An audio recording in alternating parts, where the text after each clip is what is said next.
Hey, gun people. Officer out of Dallas here. Dallas indicted him for murder and aggravated assault.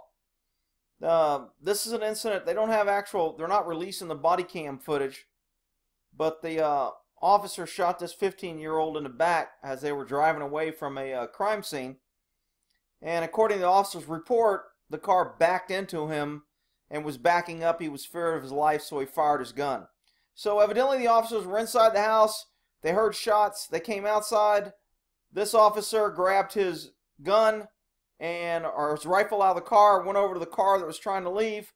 As they were pulling away, he fired into the car and hit this 15-year-old in the head and killed him.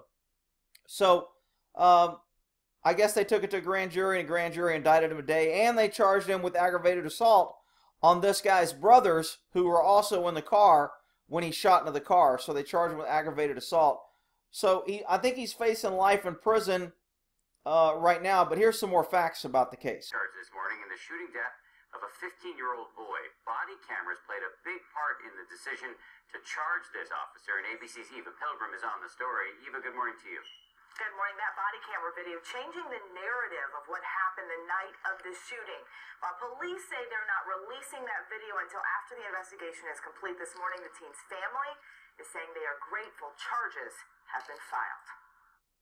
Overnight, a Texas police officer turning himself in on murder charges. The officer released after posting bond.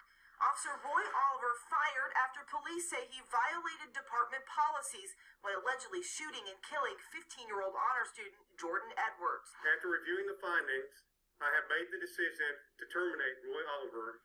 According to police, it all started at this home Saturday night after receiving reports of a large house party. Police initially saying when they arrived, they heard gunfire and encountered a car filled with teenagers backing towards them, allegedly attempting to use the vehicle as a weapon.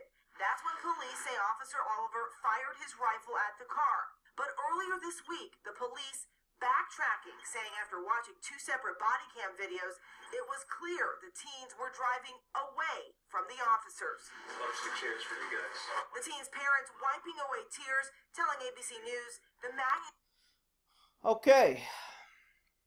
So this officer is a member of the BLM, Bald Lives Matter, and what's kind of interesting about this case is this officer, 2 weeks before, if you read the article, he was involved in a road rage incident to where he pulled a gun on somebody and put it to the head, and evidently Dallas police or Dallas DA's office, one of them cleared him and said there was no wrongdoing and no crime.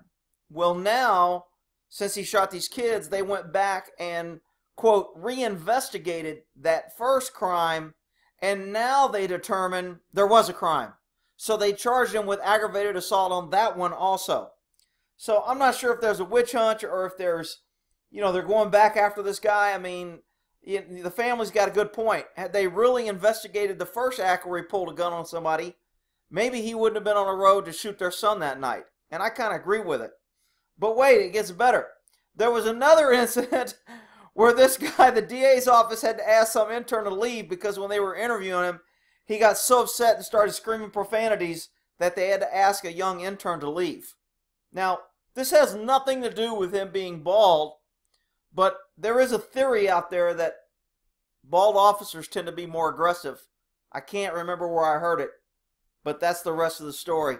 We'll end that there. We'll see how it turns out.